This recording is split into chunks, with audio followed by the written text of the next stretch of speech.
Di dalam Al-Quran ada perintah dan larangan yang umumnya tegas. Misalkan, kecelakaanlah bagi setiap pengumpat lagi pencela. Ayat ini jelas, tegas. Buat yang suka mencela, berkata kasar, menista orang lain, maka dia dikutuk celaka. Apakah Muslim mengikuti perintah ini? Tidak. Yang mereka lakukan sekarang adalah jika membaca ayat ini, mereka harus menghafalnya. Jika sudah menghafalnya, maka harus menafsirkannya. Dan untuk menafsirkannya harus bisa membaca dengan sejelas-jelasnya. Huruf per huruf, kata per kata, tidak boleh ada satupun yang salah makhrajul hurufnya. Sebab kalau kata salah baca, katanya nanti beda arti. Jadi ho ya, ho, bukan ho, tapi ho. Lalu setelah membaca dengan cara yang baik seperti itu, baru ditafsirkan huruf per huruf, kata per kata. Setelah itu membanding-bandingkan tafsir satu dengan tafsir yang lain. Setelah itu mulai bersengketa, saling menuding, tafsir orang lain salah, tafsir yang saya benar. Setelah itu menghasilkan berbagai cabang ilmu dan perdebatan selama ratusan tahun. Diamalkan tidak? Ya tidak, padahal simpel, cuman celakalah bagi setiap pengumpat dan pencela. Tapi tidak diamalkan, justru mereka berdebat, saling mencela, saling menghujat ketika mereka mencoba untuk menafsirkan ayat ini. Jadi ilmu debat inilah yang akhirnya disebut sebagai ilmu agama. Sedangkan melaksanakannya dalam tindakan sehari-hari disebut sebagai ilmu duniawi yang tidak usah semua orang melaksanakannya. Lantas ketika ada data, misalkan Belanda adalah negara paling ramah di dunia karena rakyatnya tidak suka mencela di media sosial. Mereka akan menjawab, subhanallah, apa yang dicapai Belanda saat ini sudah diwartakan oleh Al-Quran 1400 tahun yang lalu. Ketika dikritik, kenapa kaum muslimin melakukan hal yang seperti ini? Mereka menjawab, apa maksud Anda? Anda itu seolah-olah menghina Islam. Nah, ya, begitulah situasi kaum muslimin saat ini. Coba kita ulang lagi ya dalam kasus yang lain. Di dalam Al-Quran ada perintah yang tegas. Bersatulah dalam satu kesatuan, jangan bercerai-berai. Ayat ini juga jelas, tegas, pasti ini mah. Tapi diamalkan tidak? Tidak. Yang dilakukan kaum muslimin bukan mengamalkannya, tapi ayat ini dihafalkan. Setelah dihafalkan, balik lagi kata per kata, makhrajul hurufnya harus sama dengan tata bahasa Arab dan pelafalan serta lidah orang Arab. Ra ya, ra, bukan ra, tapi ra. Karena katanya kalau salah lafal, salah makna. Tapi ya sebenarnya ya iya, semua bahasa juga kan gitu.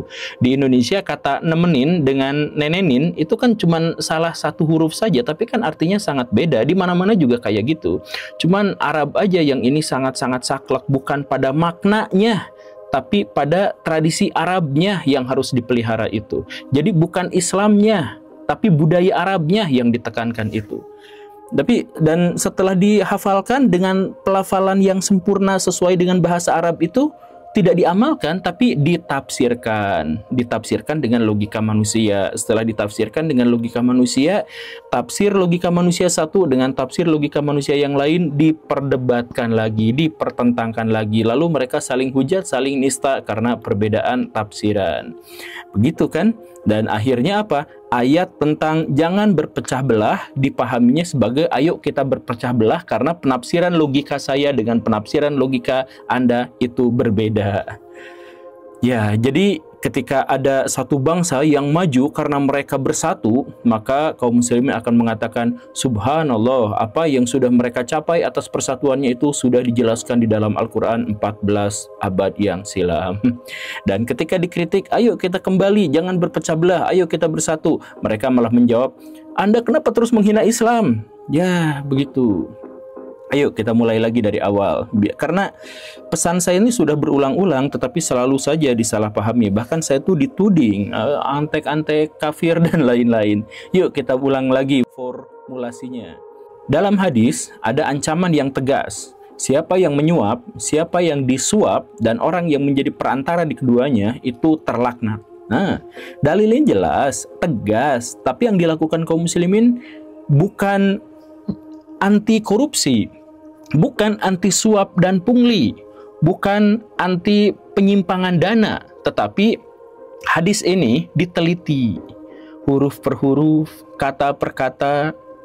Setelah semuanya jelas, nah baru ditafsirkan. Setelah ditafsirkan, diperdebatkan sampai bertahun-tahun antara penafsir satu dengan penafsir yang lain. Sehingga walaupun ada ayat-ayat banyak sekali, dalil-dalil banyak sekali tentang anti korupsi, anti suap, tidak boleh menyelewengkan dana, harus sesuaikan takaran timbangan dan sebagainya, itu semua diabaikan. Wilayah-wilayah yang dipenuhi oleh orang-orang beragama Islam itu korupsinya banyak, itu suapnya banyak, bahkan nggak usah jauh-jauh kemana-mana, di Indonesia itu banyak yang seperti itu. Bahkan salah satu kantung korupsi di Indonesia juga di Departemen Agama juga, yang mayoritasnya di sana juga orang-orang Islam, yang Departemen Agama itu dipenuhi luar biasa oleh orang yang ngerti tafsir Quran, yang hafal Quran dan sebagainya, tapi korupsinya juga di sana tinggi. Bahkan yang dikorupsinya Al-Quran,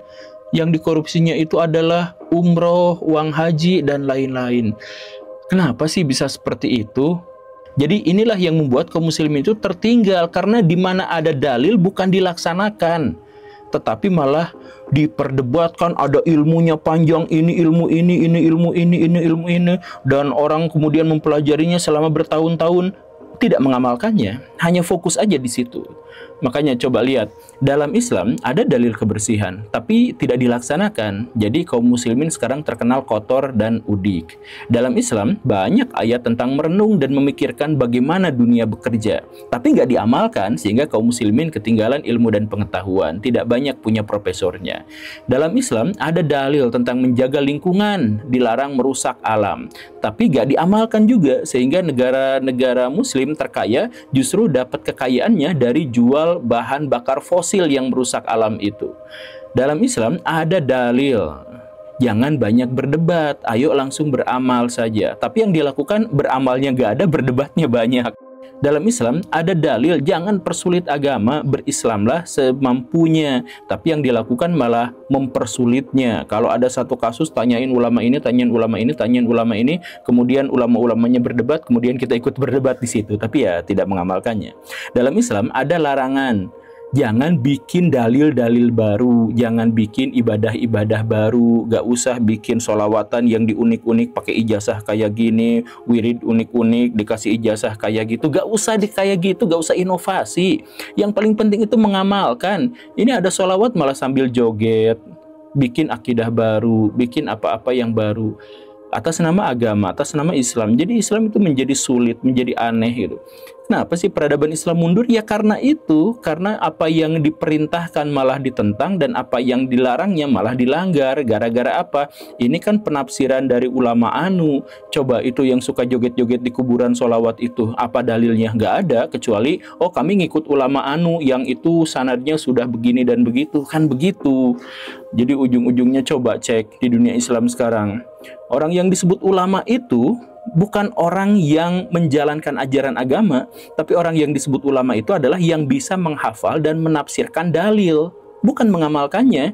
Coba cek, ada yang disebut ulama itu yang suka marah-marah, yang kasar luar biasa, yang suka bentak-bentak, meremehkan orang lain, merendahkan orang lain, mobilnya mewah, rumahnya mewah.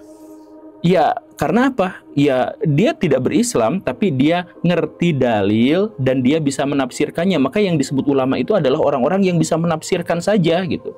Dan bahkan sebenarnya yang begini pun memang sudah dinubuatkan sama Nabi. Jadi kata Nabi itu di akhir zaman, kaum muslimin itu imannya cuma di lisan saja, gak sampai tenggorokan. Jadi mereka itu adalah orang yang gampang sekali keluar dari agama Islam seperti anak panah yang dilontarkan dari busurnya. Mereka yang Islamnya cuma di lisan saja, yaitu di perdebatan, di wacana, di Islam sudah mengajarkan kedamaian 1400 tahun yang lalu, yang cuma ngomong doang, yang di lisan saja. tapi sampai tembus ke tenggorokan itu enggak, sampai tembus ke hati itu enggak gitu. Itu sudah ada juga dalilnya. Tapi kenapa kaum muslimin nggak sadar bahwa mereka sekarang ada di dimensi itu? Ya mereka nggak sadar karena yang mereka lakukan adalah menafsirkannya, memperdebatkannya, bukan mengamalkannya. Bahkan banyak ulama-ulama yang mengatakan kalau baca dalil ini jangan langsung baca aja ya, sebab kalau tanpa ulama nanti kamu bakal sesat. Jadi baca Al-Quran jadi sesat. Oh, pikiran orang-orang Islam zaman sekarang tuh sampai segitunya gitu. Quran dan hadis dianggap sumber kesesatan, sedangkan kalau misalkan sudah melalui penafsiran ulama baru dibenarkan. ya, maka disitulah sempurnalah ketika Dajjal datang. Setelah kaum muslimin sendiri melakukan seperti itu, maka Dajjal datang. Dajjal itu karakteristiknya adalah membolak-balik realita, membolak-balik fakta, membolak-balik etika. Jadi yang orang berkata jujur itu dianggap hoax, terhina, terlecehkan, sesat, zolim, liberal, syiah, dan lain sebagainya, framing-framing yang lain. Tapi kalau misalkan yang salah, yang kacau, yang provokatif, yang menghujat, yang menebar kebencian, oh disebut sebagai itu ulama yang terbaik. Saking mereka gemar pada kebohongan, mereka sampai rela untuk melakukan kebohongan atas nama Imam Syafi'i. Jadi kata Imam Syafi'i, menurut kebohongan mereka, pilihlah ulama-ulama yang dibenci sama kafir. Di mana Imam Syafi'i ngomong kayak gitu tuh? Gak ada kitabnya. Tapi demi nafsu kebohongan mereka, mereka rela membela kejahatan, mereka rela mengubah Islam dengan hal-hal yang kotor seperti itu. Makanya sekarang lihat kaum muslimin di tangan Dajjal sekarang itu bagaimana? Kata Islam itu kan kembali ke Quran. Kalau bingung bertanya pada ulama. Sama kaum muslimin sekarang dibalik. Jadi bertanya dulu pada ulama untuk memahami Quran dan Sunnah. Kalau tidak, Quran dan Sunnah itu bisa membuat sesat. Terasa asing kan? Ya, Islam memang menjadi asing di akhir zaman. Dalam Islam, tidak usah banyak nanya soal hukum. Gak usah banyak nanya soal hukum. Soal salah satu dosa terbesar kaum muslimin itu adalah ketika dia bertanya tentang syariah, kemudian dia memunculkan syariah baru gara-gara pertanyaan itu. Itu dosa paling besar. Tapi sekarang kaum muslimin, kalau apa-apa nanya, Ustadz ini hukumnya apa? Ustadz ini hukumnya apa? Kacau. Islam itu akhirnya asing di akhir zaman seperti sekarang. Benar-benar terasa asing. Islam mengatakan bersatulah, apapun yang terjadi bersatu dalam kesatuan jamaah. Sekarang kita berpisah, berpecah belah, justru rebutan nama Ahlus Sunnah wal Jamaah.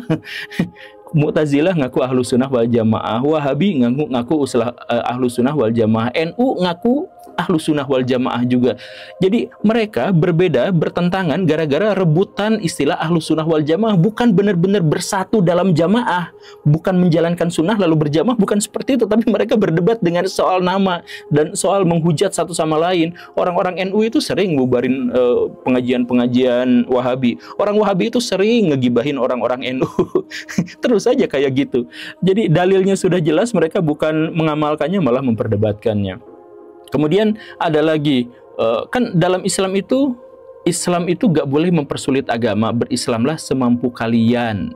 Berislamlah semampu kalian. Sekarang ada ulama yang mengatakan berislamlah secara total, secara keseluruhan, kalau tidak kafir aja sekalian. Ada tuh di tafsir yang orang Mesir itu. Ada yang sampai kayak gitu kaum muslimin sekarang itu. Jadi agamanya begini tapi dia mengatakan atas sama agama tapi mengkhianatinya. Islam benar-benar terasing.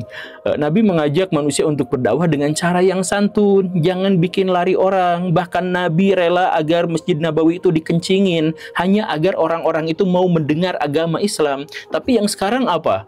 Yang sekarang kita tuh ngelabrak. Dakwah toa masjid dikencengin sekenceng-kencengnya sampai ganggu bayi yang tidur, sampai ganggu orang yang tahajud. Kan gitu. Terus ada cewek yang pakaiannya nggak pakai kerudung, dilabrak, diomongin, kapan kamu hijrah, pakai hijab kan cantik, langsung to the point, mengintimidasi secara lisan. Ya pada menjauh lah, pada kabur lah. Jadi asing lagi kan? Coba ulang. Islam mengajak bahwa yang terbaik di antara kalian adalah yang memberi manfaat. Muslimin sekarang malah terlena dengan manfaat orang Kristen, orang Yahudi, orang Buddha, sedangkan mereka sendiri nggak punya manfaat. Cina bikin baju, kaum muslimin pakai. Jepang bikin HP, kaum muslimin pakai. Amerika Serikat bikin teknologi roket, kaum muslimin yang pakai. Lah terus kaum muslimin bikin apa untuk orang-orang itu? Nggak, mana manfaatnya sekarang?